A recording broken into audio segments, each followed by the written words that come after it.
Well, jumping into the data side of things then, if we take this bigger picture approach and let's start sort of, I guess, focusing down on what kind of data do we need to first look at to start picking the right region to actually invest in Australia? Yeah, I think even before the first data set, you can actually take a step back and realize what the country's done. Okay. Because now when you look at performance, that's what we're all seeking at the end of the day. You want to realize what Australia's done. But what I mean by that is that we all tend to believe a certain area that we like or have heard of is very special. Mm-hmm. And sad story here is that nothing's that special in Australia. And what I mean by that is that 90% of areas, and by areas I mean local government areas, have actually had 5% or more compound growth over the last 25 years on a per annum average. Did you say 90%? 90%. So just when you think that that's a bad area or that's a great area, every area has had its time. And that was the first thing I came to realize, which was what made me feel that if property investing is a long-term thing, and 90% of areas, local government areas across Australia, and by the way, that 10%, if you're wondering what failed. That was actually going to be my next question. There's two things. One is there were extremely undiversified single economy towns, or their population was so low from a statistical weighting to be able to generate clean data, it was horrible. And so they're just very, very, very remote. And by remote, I mean less than 10,000 population or 15,000 population. So you could then say, if you isolated those two, almost everywhere that had two or more industries that were decent still did 5% compounding growth per annum. Now, why is that important? I think everyone's retirement calculators, tools, if they sat down with a financial planner and just chucked 5% in all your projections, no one here is going to complain. Almost everyone, if they had enough buckets purchased or assets purchased at that metric, would achieve their goals.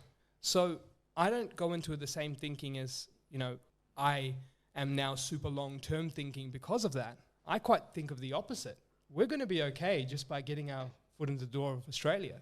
It's a nation that's performed so well, and same for back in New Zealand.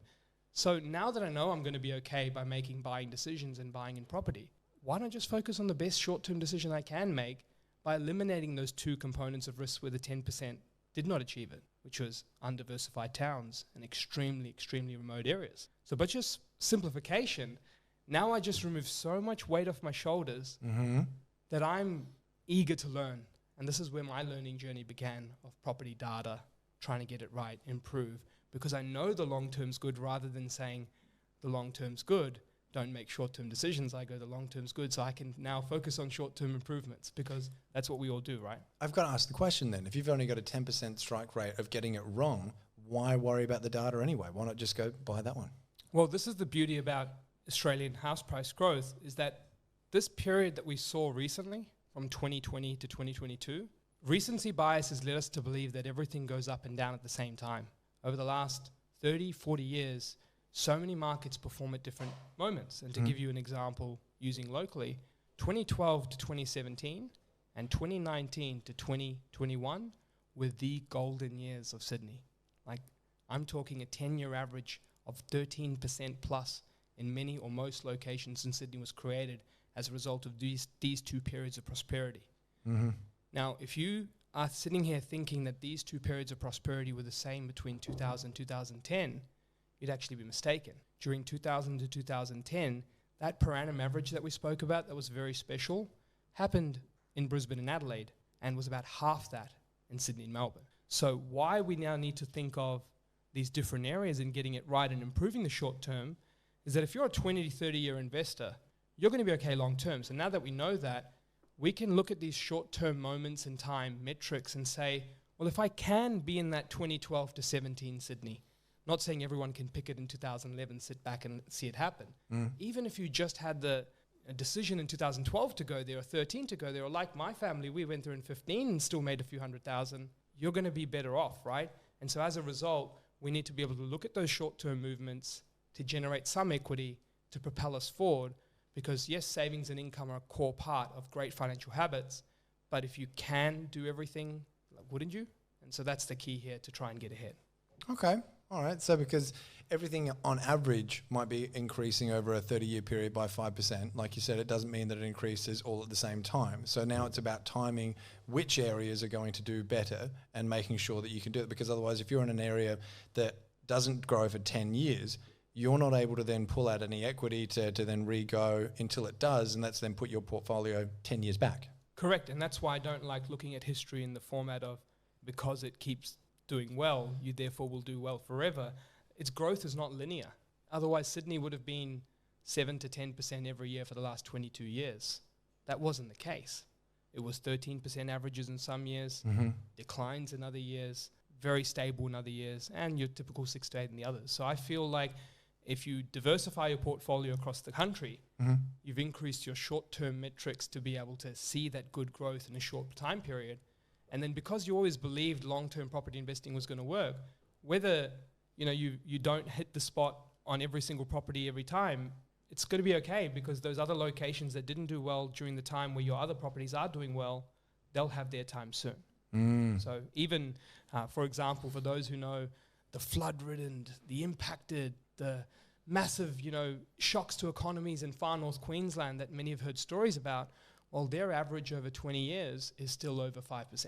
So even they'll have their times to do well. And same with Perth. They'll have their time to do well. They still maintained an over 5% per annum average over 20 years, even though they declined 25% between 2014 and 19, which means that another period it must have boomed so well for it to maintain that average. So that's the key here, is that if you know long-term property investing is good, now let's use that knowledge to diversify and make the best short-term decisions you can.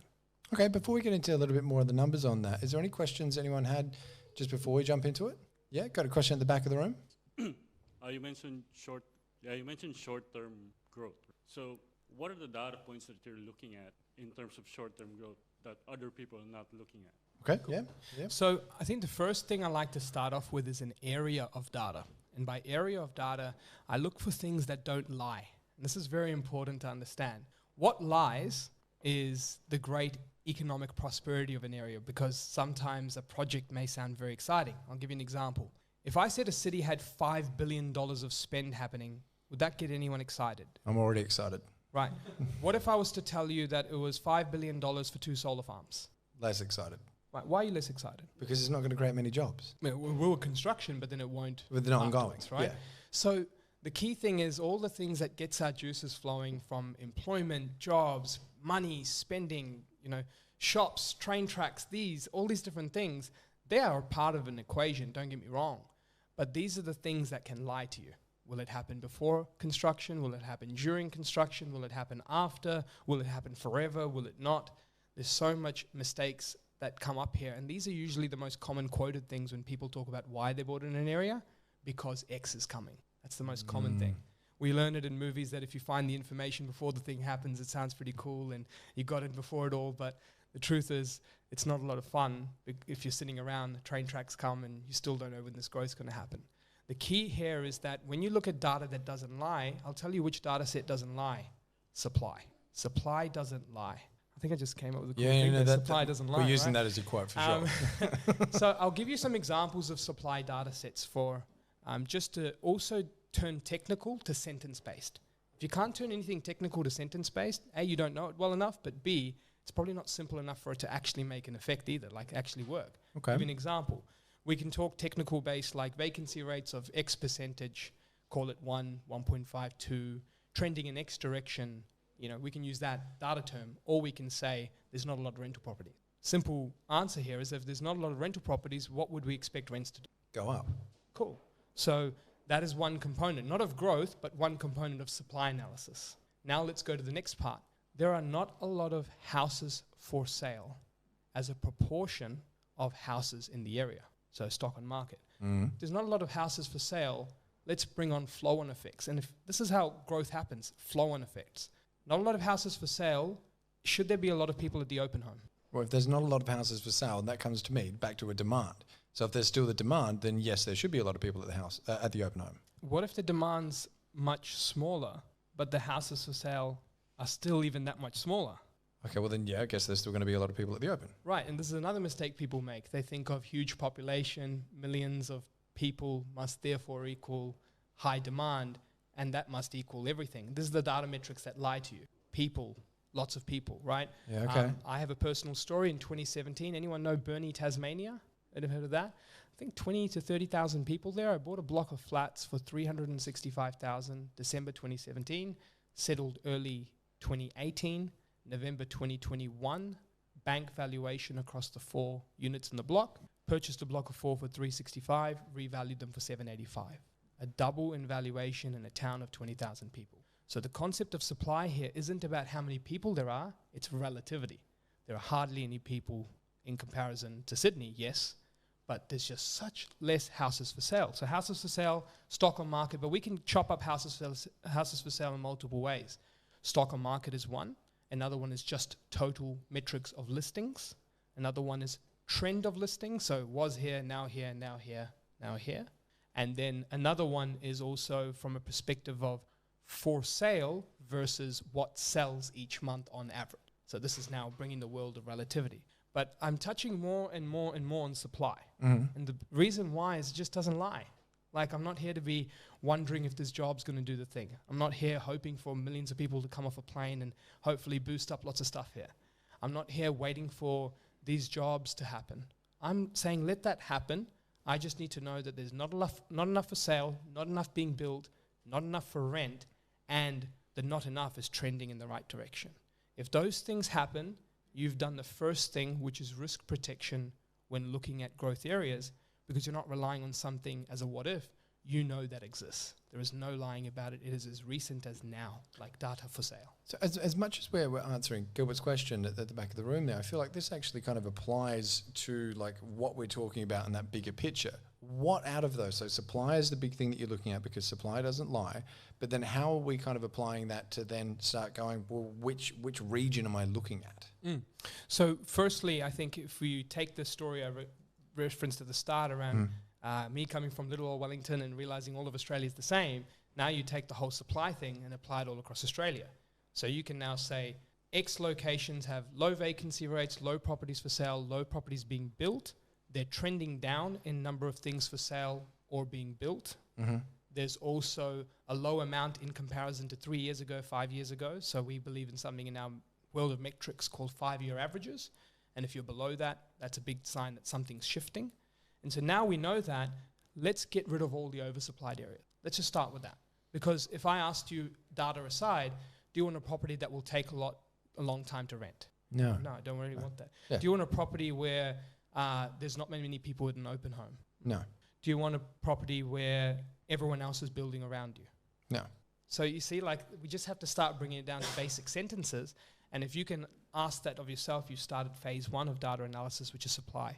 And so just to quickly jump in, where's this data coming from? Where is like just the average investor getting this?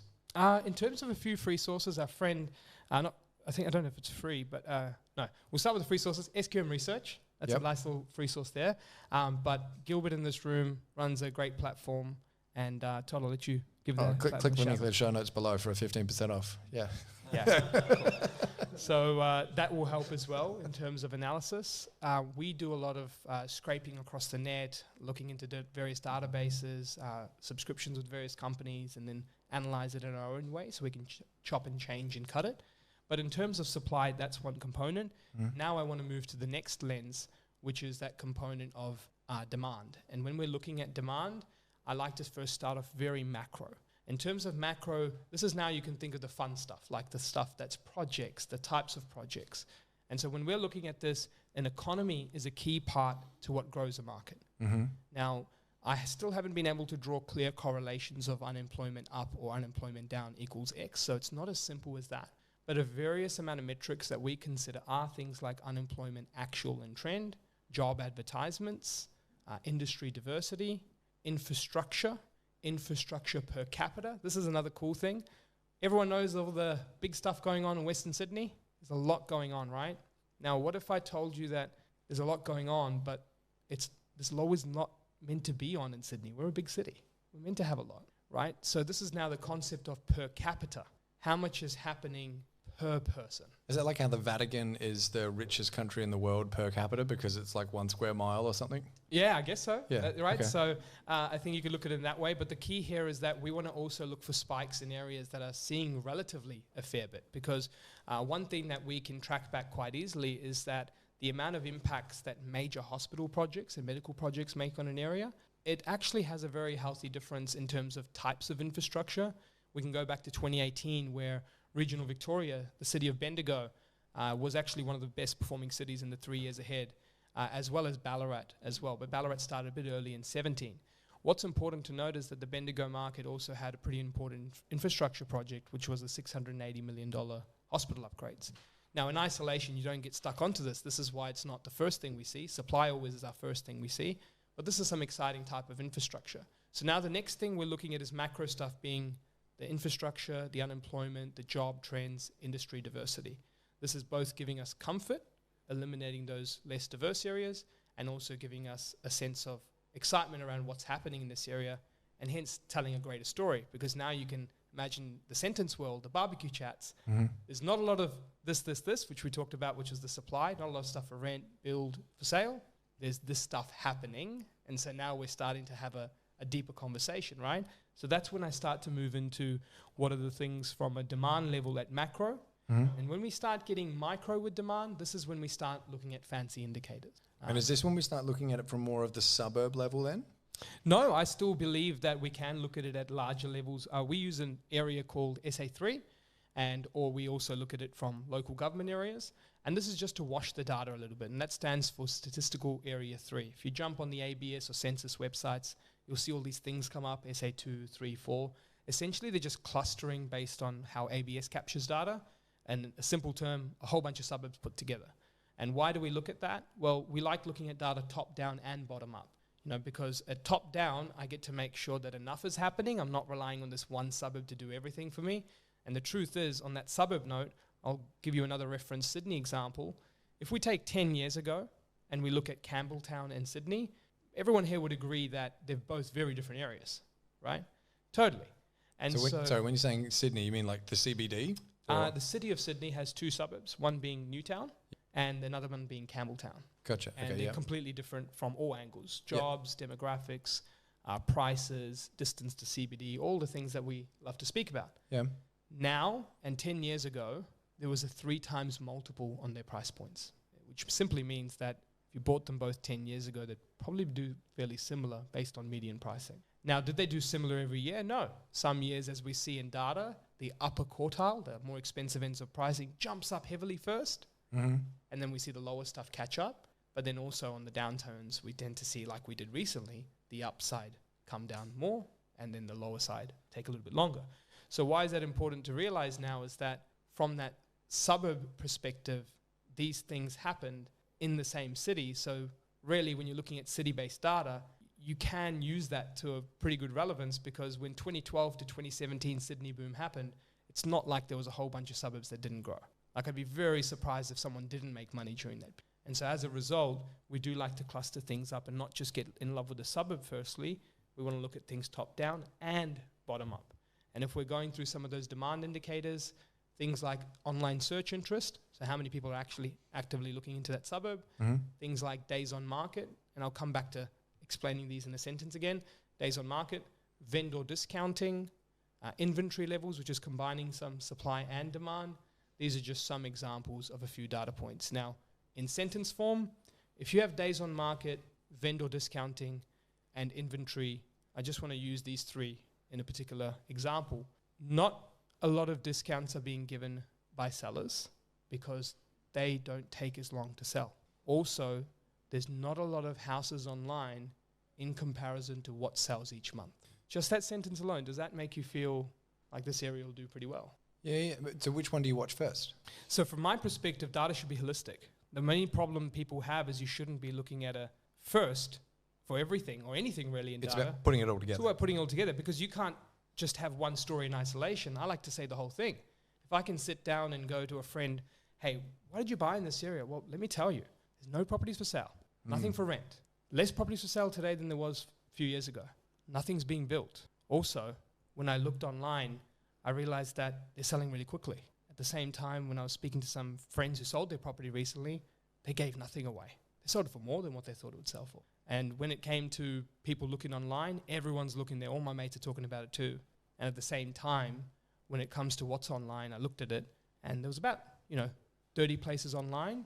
They're all selling really quickly. Like 10 are gone this month, 10 are gone next month, 10 are gone the month after. Now there's nothing for sale.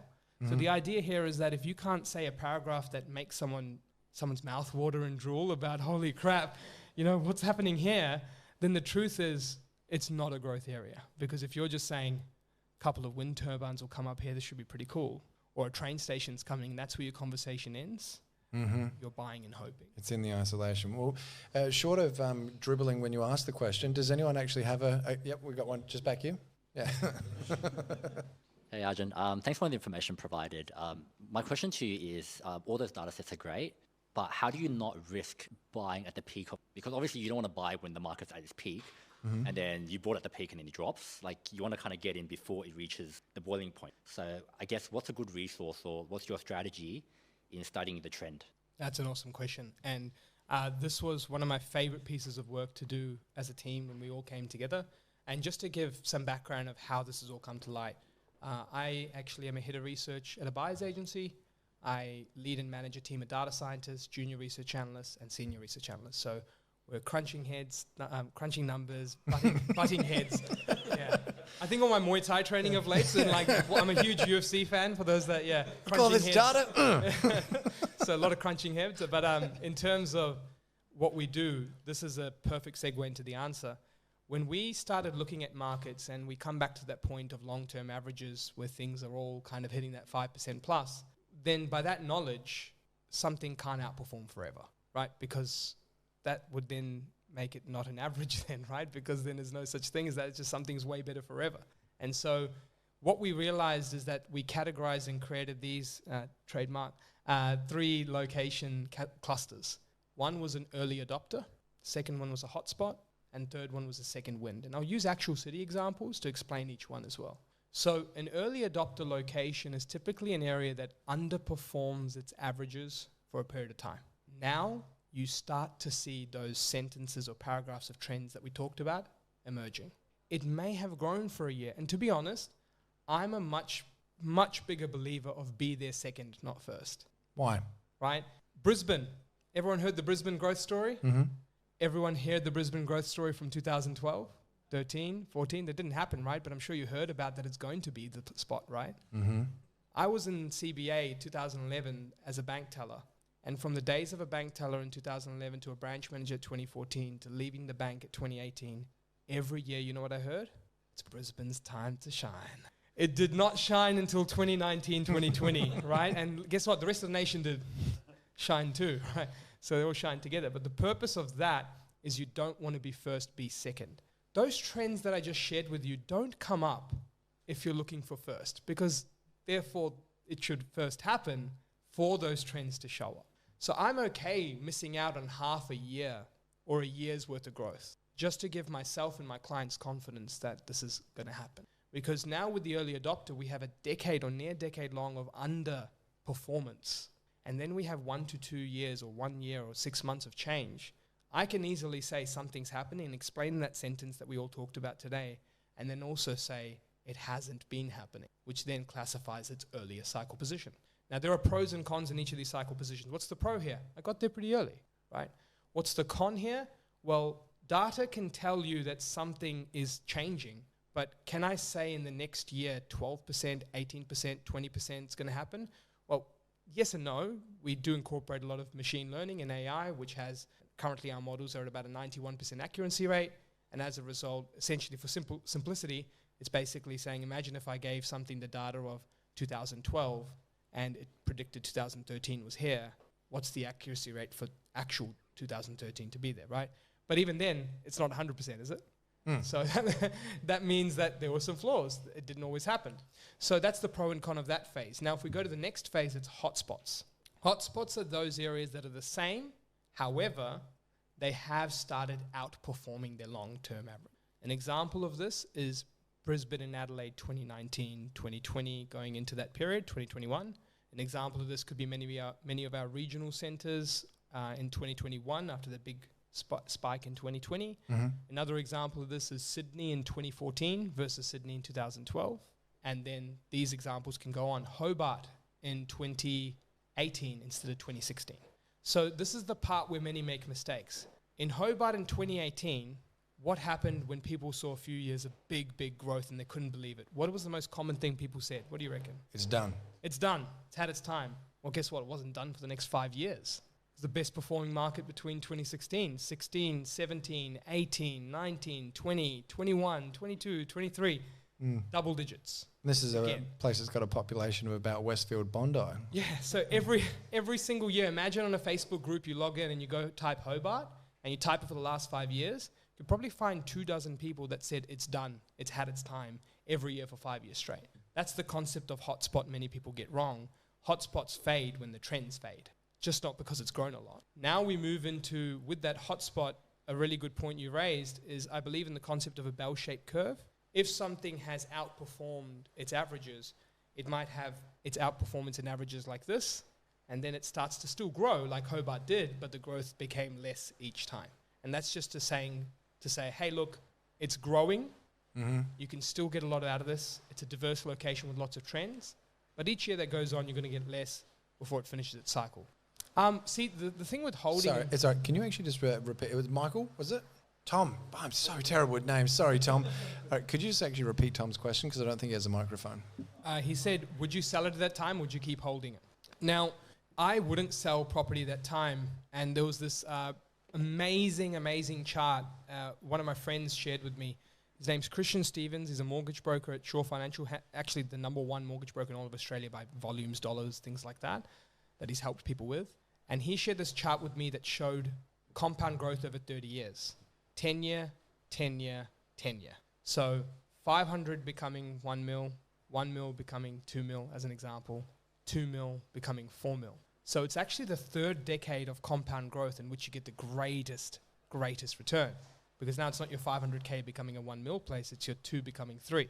And the truth is when you go into a end portfolio, which is passive income, what we're all desiring, it will not happen from that one place that you kept flipping and buying something new and had one great property producing passive income. You usually need a multiple number of properties that are close to debt-free producing that income. Is this kind of like the investor versus trader mindset? Yeah. And so as a result, that's where we don't believe in selling it. What I would say is, hey, that equity's done its thing. You should be happy, and it's okay if it doesn't grow for some time. Pull it out, redeploy it. And now that's when we move into the final phase, I said, which was second wind. Second wind locations are Sydney in 2019. Boom, contraction, recovery. And there are pros and cons to this. Notice how I said the word recovery? Recovery to me is not growth if you're a long-term investor. It's recovery. But if you're trying to buy in those times, it's growth. But it's recovery for the most of people. Because there's very few people who go in and transact, hang around for 2019 in Sydney, go, ooh, I bought then. Then those who hang around for 2022 Sydney and go, ooh, I bought then.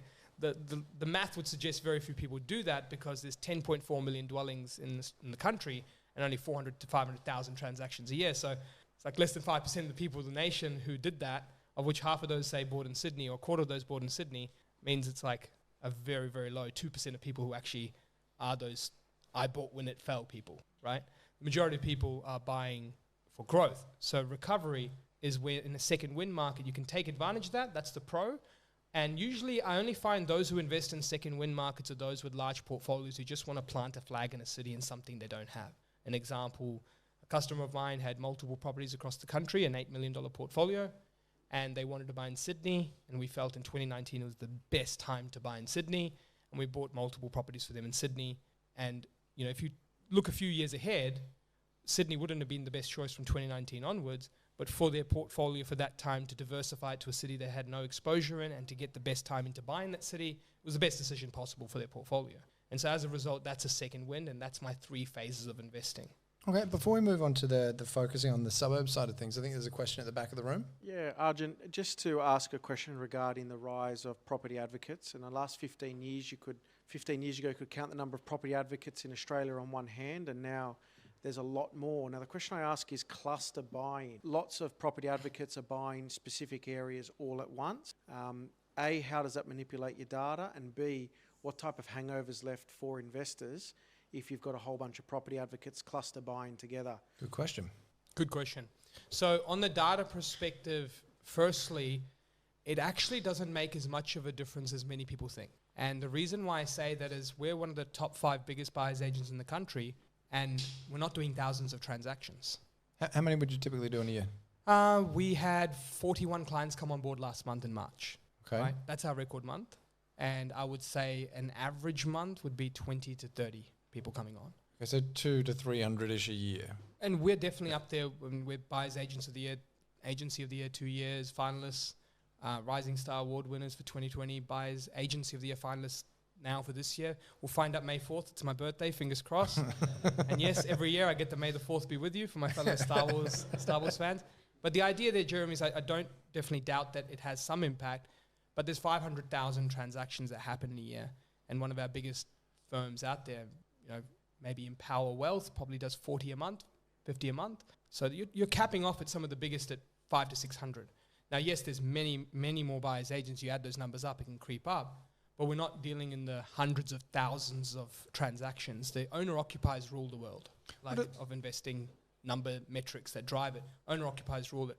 And if you follow the sequencing of data that we've talked about today, one of the big things that we've talked about is supply first, economy second. Whether a buyer's agent buys there or not, that doesn't change how I look at the economy. And so that's why we haven't bought a residential property in Perth for any client. Not because I don't think it'll grow. I already explained why it can, and long-term averages would suggest it. But I just go by the thinking of, if I can buy somewhere else based on my metrics that produces the same likely outcomes without someone calling me that X mining or X change happened and saying, why did you buy me there? I'll just do that. It just makes so much sense. I'm not saying Perth won't grow. I already proved to you that long-term investing, 5.2% averages plus is its 30-year average. So be my guest, go buy there. But as a business owner who has to have phone calls from people if things don't go right, I just didn't want to have that. So I'll look for another area that'll do the same, just potentially without that potential of that happening. So that was a side note. But coming to the buyer's agency industry, I do feel, yes, there's some impact. And the truth is, if you can follow a framework that considers economy, you don't get too trapped into what the data and trends say. And lastly, as an overall metric, I just don't think right now, it will one day be enough to move markets so heavily, but I don't think right now in a large scale it can do that, because 500,000 transactions happen in Australia and they still make up the minority, but the trend is like a skyrocketing up. So eventually, if it's targeted to smaller cities, yes, it would make a difference. But if you're just relying on a couple of cool metrics and stock on market, vendor market, discounting this and this, and you can't clearly explain to me what's happening in job advertisements, local economy, unemployment, infrastructure per capita, diversity of infrastructure, growth cycle positioning, rental data doesn't lie. That's another saying, right? Just because there's a lot of people buying there, at the end of the day, that doesn't change rental metrics. And I learned this thing from, I think it was an Oxford study or a Harvard study, but rental data is the most truthful data because it has no speculation. And just to look at that for a moment, if you go to a rental property, when's the last time you've looked around this house and gone, wow, I can't wait for Todd to charge me more rent and then just pay more rent to this person? It doesn't happen. You don't go there. You go there because I want to live in this area. I don't have much choice. I shall compete. Whereas every buyer, and don't care if it's for shelter or for your good suburb because you want to be there, there is this one part of you that is sitting there and going, I hope this goes up. And what is that? Speculation. So your price isn't purely attached to shelter. It's attached to shelter with a component of, I hope this goes up. So because there's this hope this goes up, if you can focus on this buyer's agent stuff to the side and go economy, and then of course those supply aspects, which buyer's agents can force, by the way, because if they buy a lot of people, but then rental data doesn't lie. So if all the buyers agents saying this is the greatest area of all time, and the economy's weak and the rental data's weak, you're just buying based on trends that aren't the complete picture. Well, as we move on to the focusing on the actual choosing the suburb side of things, did we have any questions? I think, Cream back it there. Hey, Arjun. Hey, Cream. How are you? By the way, guys, I know Cream really, really well. Very good friend and client of ours as well. Yeah, thank you. Just a question in regards to, I know you're a big believer of trends, right? Just a question in regards to how would you know, how long does, a boom usually last, right? How would you know if an allocation still has a steam, that you're not late to the party, right? It hasn't peaked yet. So how would you know that? And especially now that, some of the areas, if not a lot of areas, has already, the vacancy rate has really gone down and then now has, stabilizing a bit. how can you tell that, you're still not late in the party? What sort of data you need to look at to say that there's still some steam on it in this location? And like you said, how Tassie kept going when everyone thought it was going to stop. Good question. So firstly, this time in the country, the time we're in, it's one of the hardest for that. It's genuinely hard. And the reason why is because majority of the country did so well, therefore you can't put locations in buckets. Like that location did extra well, this kind of did well. A lot of places did very well. And so I think we have to go into, like, for making this answer, I'll do it for a broad sense, but also a today sense. Mm-hmm. In the today sense of this answer, for most locations, we are on this side of the bell-shaped curve. Even though they've done Just for everyone listening, Arjun's pointing his hand down. Yeah. So it's kind of going, I wake up each morning accepting that I'm not getting the growth of yesterday, even in the best of areas, but I'm getting more growth than other areas. And that's the key that you have to wake up with to make it timely. So the first answer is an expectation to go, I'm not seeking 20, 30% in 1 year now, because that is 2 times in the last 25 years that happened across like the whole nation kind of at one go, 2000 to 2005 and now 2020 to 2022, right? And so I guess the key thing is firstly understanding that you're not trying to do that in every location all the time. And so from the second part now is the same metrics that you saw on the way up tend to fade off a little bit when certain cycles change. For example, if sales volumes tend to slow down a little bit, doesn't mean it's the absolute end of it, but it's usually the start because people aren't transacting at the same rates. The second thing is you pointed out rental markets. If that stabilization is starting to happen in the rental market because so much investor stock has started coming in and vacancy rates are balancing out. Another thing, like, can you say the same sentence again to yourself about how we talked about on the hot market level? You can't, because now if you're speaking to a friend, you're going, there's not that many people buying here as there were last year. There is more properties for sale than there was last year. Mm-hmm. They're not selling for as quickly as that they were last year. There are more rental properties for rent. There's a bit more building. There's a few more people looking for a job. And at the same time, people are a little bit more, pushy on the pricing to get people down. And there's not as many people looking online. So you can see the same story starting to change. But only it's in reverse now because you're seeing it. Yeah, gotcha. So that's the first thing, that it's in reverse. However, it doesn't mean that it's not worthy of your investment. And I'm going to give you an example using a real city. The city of Toowoomba was a phenomenal performer in 2021.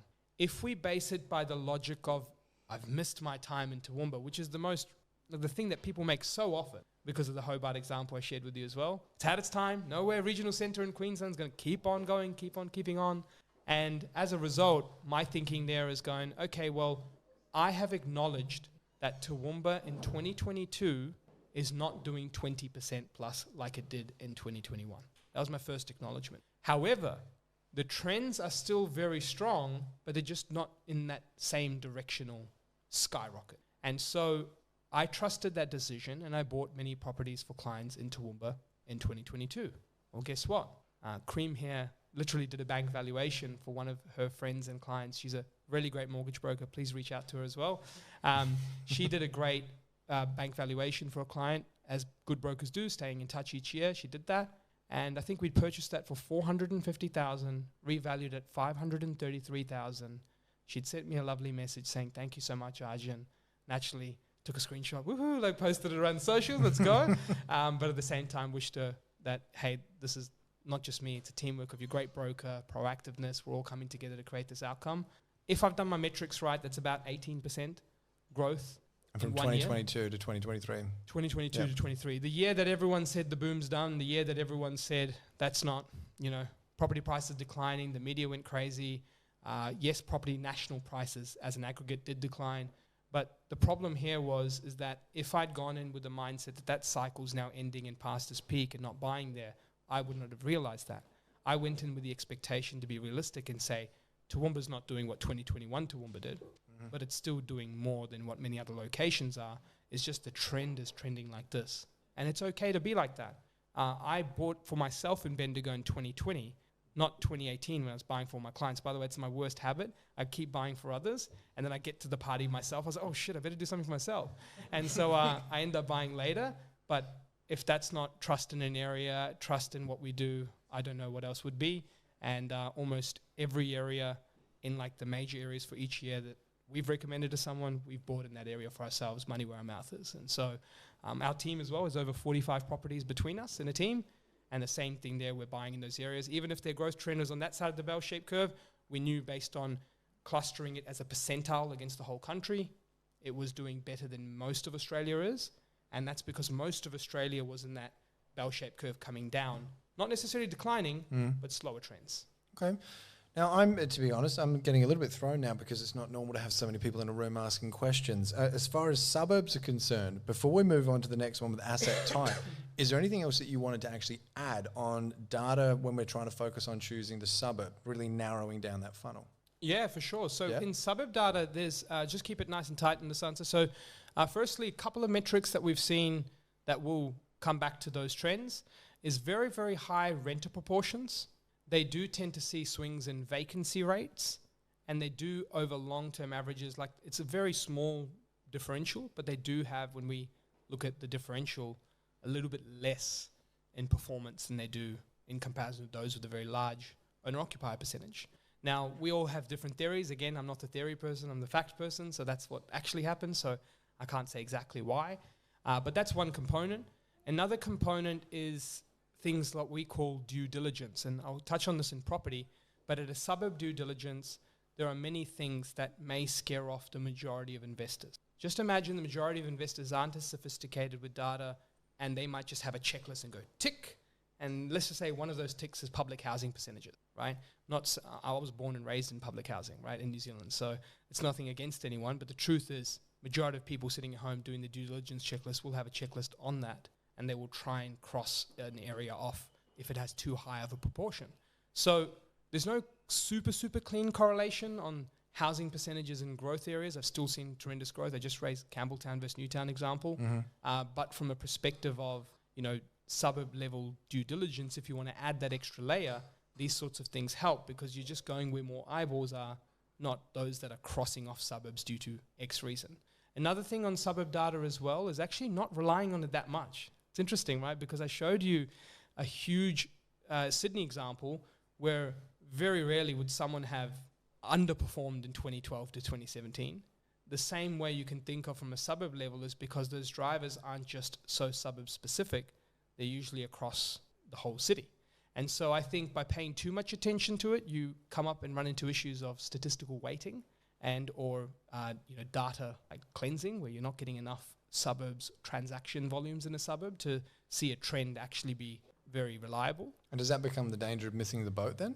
Yeah, it's not so much the missing the boat, it's more so assuming that it's a bad or good place because you saw these trends. Gotcha, okay. And the idea is that you cut off suburbs or you assume suburbs are great because of these trends, but then they might have had 5 houses for sale in the whole quarter. And so also we know that 5 houses aren't looking, feeling, bedrooms, bathrooms, land size the same. So now we have what we call a composite issue, like the makeup of all these properties. And so I do think that suburb data, it's helpful. If you can get the area right, that will do majority of the heavy lifting. And from there, the suburb data is more so just trying to imagine someone's checklisting this suburb. What can you be in, and just make sure that you're not going to have the majority of people ruling out your areas. And then from there, looking at those trends, but down to the micro, but not living off those. You live off the trends for the region, not the suburb, just because you can see variances due to availability of data. Okay, so we started with the whole country. We're looking down at the region. We're now looking down at the actual suburb. I wanted to talk about asset type because you and I have talked about units and houses before. Obviously, like Jack, who you were just referencing before, I don't know if Jack's even still here, he made his first $1 million investing in units. So there is money to be made in units. However, this isn't your lane from what you've talked about on the show beforehand.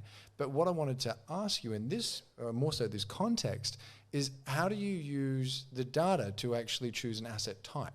Yeah, so as you would have noticed from all the trends that I've shared, I'm thriving in areas of control because that's what data and research is all about. Eliminate variables, because then how can you say you're research driven when something's out of your control all the time and you keep making decisions that don't show that research coming to light? And so if I keep making a decision on something that in my eyes would be gambling, then from that perspective, it's not really that research driven or data driven, is it? And so data-driven decisions come from maximizing control, maximizing things that you know if A equals, A plus B equals C, or however you want to look at it. And so from there, I go, well, what do I have control of? If I look at Newtown and I have, or Chippendale, can you really build more houses in Chippendale? You can't really, right? So to an element, would I say housing supply analysis of built supply, can I say I've got that metric controlled in Chippendale? I do. No one's going to say that I got that metric wrong. It's near impossible to get wrong because you can't build anything here. But I can get 9 out of 10 metrics right for Waterloo, and then that one metric of an apartment there could stuff me up. Mascot, another example, could get 9 metrics right of the region, and I could have one metric. Why? Because I don't have control. Go in the sky, demolish that house, keep building more. Do they all have a race to their margins and want to sell it at quick prices, buy one, get one free? Or do they want to, properly price this at stages, at lots, or whatever it is, and get the best out of it? It's just lack of control. And so as a result, I'm thinking, hey, I know long-term property works. I know I'm trying to seek the best decision short-term. So if I can seek the best decision by adding control, simple move, just cut out apartments. And so as a result, I'll look for a house. You won't see me cash flow hunting for a duplex, a dual occupancy or a apartment. I'm just basically going, look, if I can have a house, I have much more control because the majority of people buying this are those people seeking shelter, and they're responsible for the majority of the trends in Australia, the 6.5 out of 10 purchases being owner-occupiers. And at the same time, I can control it by not having much built around it. And so that just increases my chances of getting it right. And that's what research is about. I can increase my chances of getting it right more than the typical person can. And that's what we're thriving on. And so I set that challenge to you, just increase your chances. That's all. Okay. Well, on that topic then, as far as actually selecting the asset type. Oh, Pizza's just walked in the door. As far as selecting the asset type, does anyone have any questions on this one? Yeah, go on. Get the microphone over. Arjun, obviously starting off early in my property journey, came in like a cowboy. I just wanted to get into the market in Sydney. So I bought like a 2-bedroom red brick, so a block of 12 units. But as my knowledge improved over the years, I'm starting to realize that with more land component. Now let's just say the only thing you can afford in Sydney is that 2-bedder. And if I sold it, I probably couldn't buy back in. But do the research and buy a house interstate that's performing better with the better metrics? Or would you just hold on to the apartment because that's all you can really afford in Sydney at the moment and just diversify my future? Is that making sense? Or? It is making total sense. Unfortunately, Australia isn't as blessed as New Zealand with transactional costs. We're probably the worst in the world. Yeah, cool. So you might have avoided stamp duty and you might have avoided CGT. And yeah, look, that could be an option, right? I guess the main thing here is to go, if we look at the law of averages again, and it's underperformed for some time. The most common thing we see, people underperforming from Brisbane from 2012 to 2019 and selling Brisbane in 2019 and going, damn it, sold in Brisbane in 2019. And so ideally, my thinking on selling properties is I sell it if I've got no more credit capacity, if I'm well researched and I still can't see a way around it in terms of coming up well in the short term, and I'm well researched enough to know where I can make a better decision. But if you're just going to go make the same decision, it's different, right? And if you do have credit capacity, you can go make better moves elsewhere first and just leave that. Yeah, that's what I think. I think if I can make better moves and still make moves, which I did, by the way. I bought in 2015 in Sydney. Then I bought a couple of properties that didn't go so well, but I still had income growth happen. I was able to buy that place in Tassie. Then I had Bendigo. Then I had Adelaide, like all these areas. So we're diversified across 5 states, which is another thing, just to throw in an added bonus.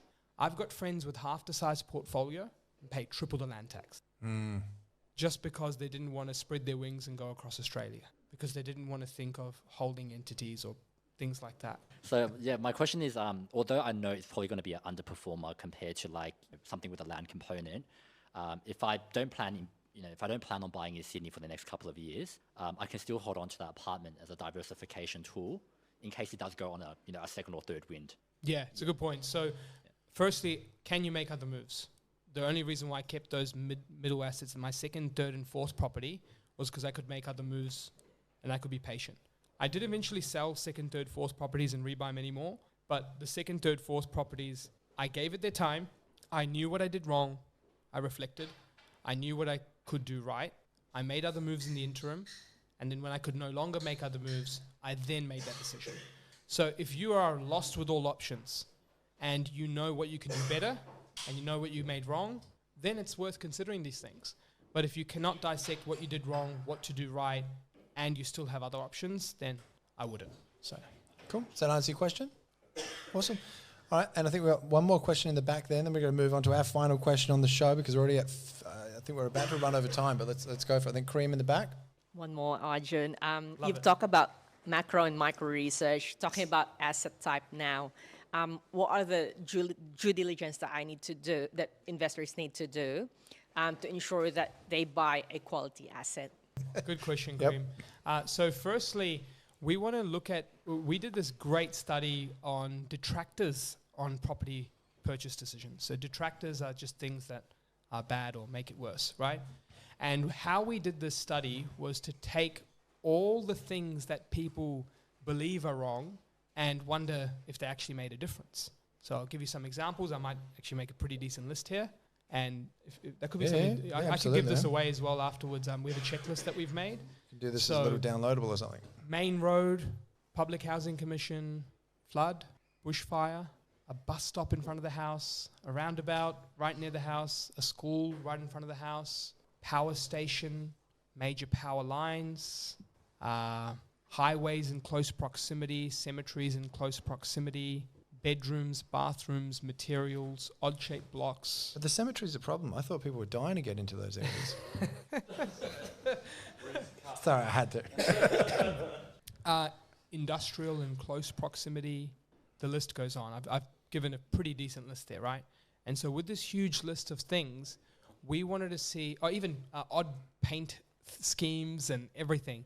So my head of acquisitions, AJ, he hated this activity because it took him forever, but it was one of the best things we did in 2018 when we started the business. And what he did there, and what we discovered, and we keep reviewing this every year to see if things change, is that certain things made a difference, certain things didn't. And by difference, it's not actually the end long-term performance by bank valuation. This is really gets tricky. Okay. You could buy a dud in an area that is rising, and the banks from their valuations may still merit the area's overall rises. But this is where it goes wrong.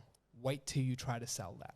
You know, because the bank valuations are metrics, numbers, percentages, comparable sales of similar natures, but someone's decision to buy something is very, very different, right?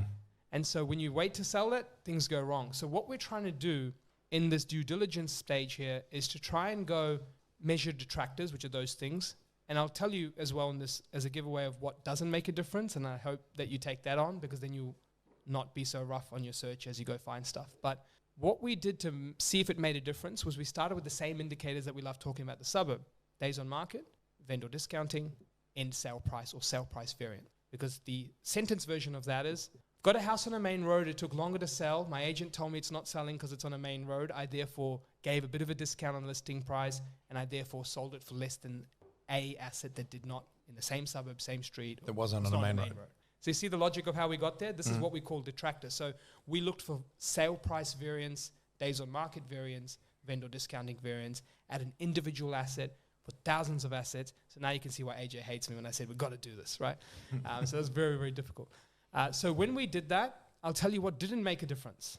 Who here would prefer a 4-bedroom, 2-bathroom versus a 3-bedroom, 1-bathroom? As an investment, Yeah. you're talking? Personally, I'd go the 3 and 2 just because I'd expect there to be a better yield. Cool. What about brick and weatherboard? Brick? Hands up for brick. I'd prefer brick, but Yeah.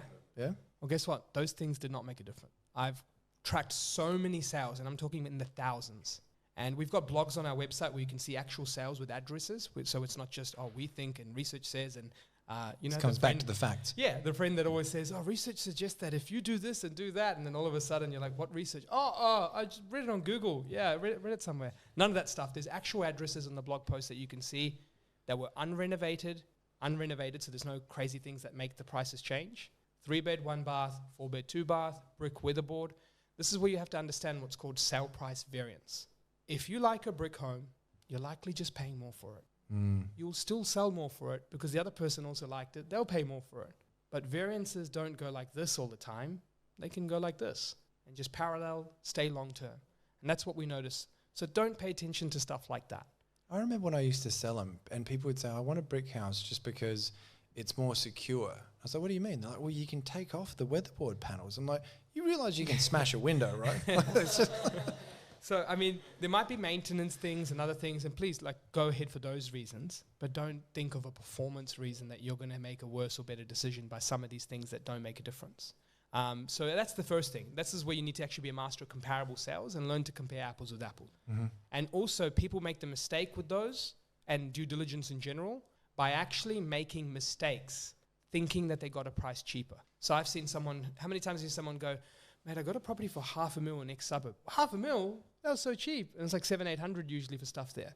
Then you look at it and you go, right next to a power station on a main road. There's a with billboard bus out the stop in front. of the house. Yeah. So sometimes people talk about deals and great stories, and you know what? It may rent for much higher than typical. The yields of failed due diligence properties are higher. So failed due diligence properties actually yield higher because on a composition of beds and baths, people may still be willing to pay the rent. So you can have epic case studies as a business.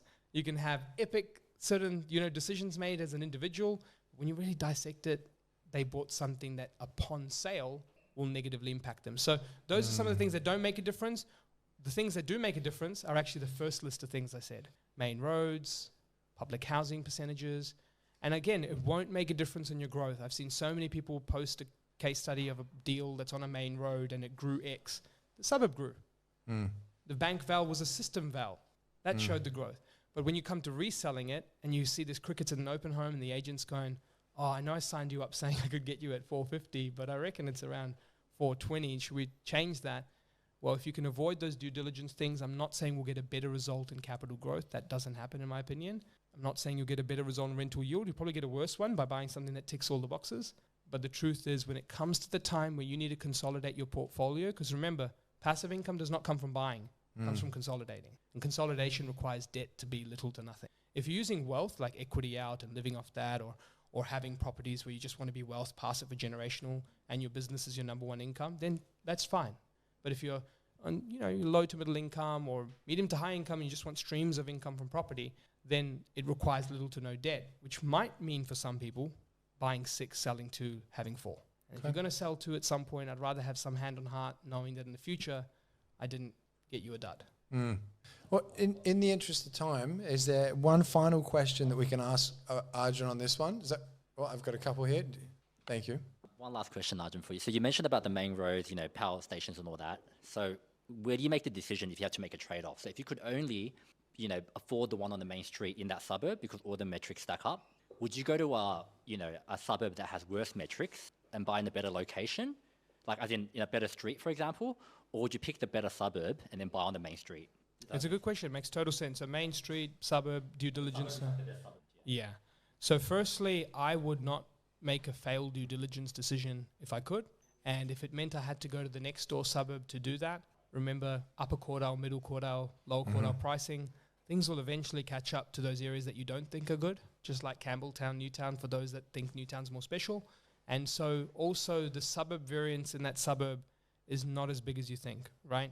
And so as a result, I would say don't make that failed due diligence option unless you plan to hold it forever, not sell, and you have an income and savings plan that can fully offset your debts.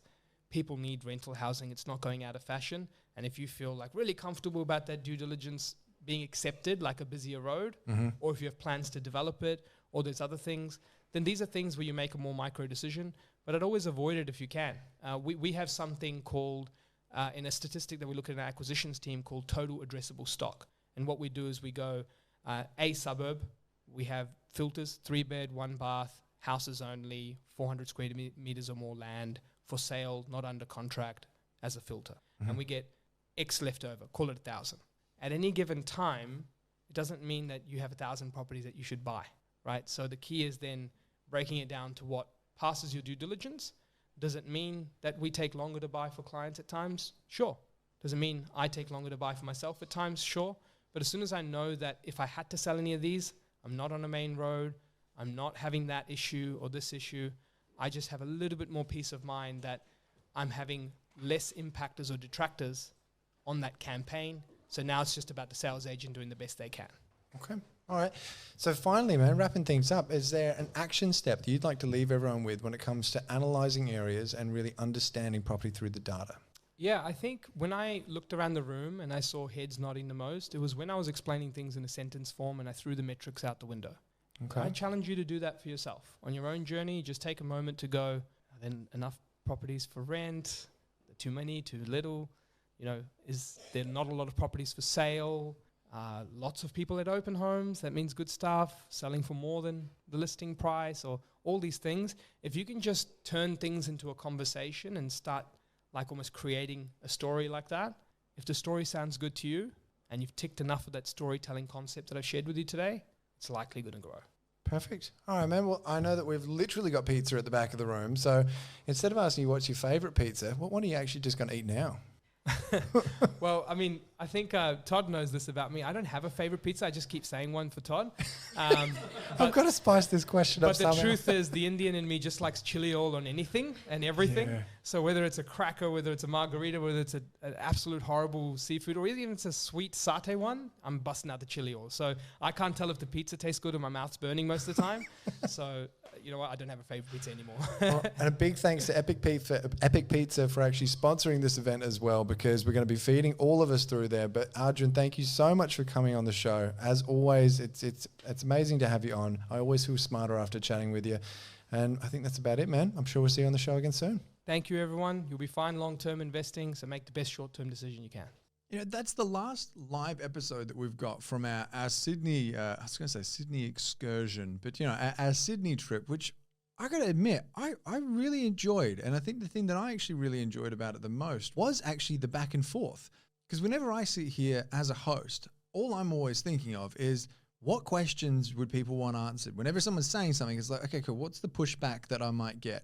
Because I'm wanting to then jump in and say exactly that. There's only so much of that I can think of, but actually having you guys there makes a huge difference. This is basically just giving me the idea of playing around with a few more episode concepts, because doing that consistently all the time, it's just not a practical thing to do like every week. But if we're maybe to do a few episode recordings that were maybe lived over like a Facebook group or like a small community, something like that, and people could actually, again, jump in. So this is before it's aired, actually have a bit of a preview and jump in with questions. I'm starting to like the idea of that. But now getting back to more the data side of things in the actual episode as well, if you're really enjoying, I guess, pulling areas apart from the statistical point of view, but being able to take something that is sometimes really over complex, and it's something that if it can be broken down into its simplest form, can be super profitable when it's actually executed correctly, which realistically was exactly this episode. But there's so much to the subject. Send us a DM on Instagram or send us an email, go to info@pizzaandproperty.au. And let us know, because we're going to be working on a bit of a project to be able to pull apart more of this and create even more content, bigger content, better content that's even more helpful. And we're actually looking for feedback on this. So if you want to be a part of a group that gets exclusive access as this project is actually formed, as it starts to grow, then get in touch with us. Like I said, either send us an email, info@pizzaandproperty.au, or send us a DM on Instagram. Because I just feel like Arjun has got so much to be able to teach that we always delve into a little bit on the episode, but I know there's so much more to it. But guys, that is enough from me right now. My name is Todd Sloan. This is the Pizza and Property Podcast. And as always, have yourself an amazing rest of the week and stay awesome.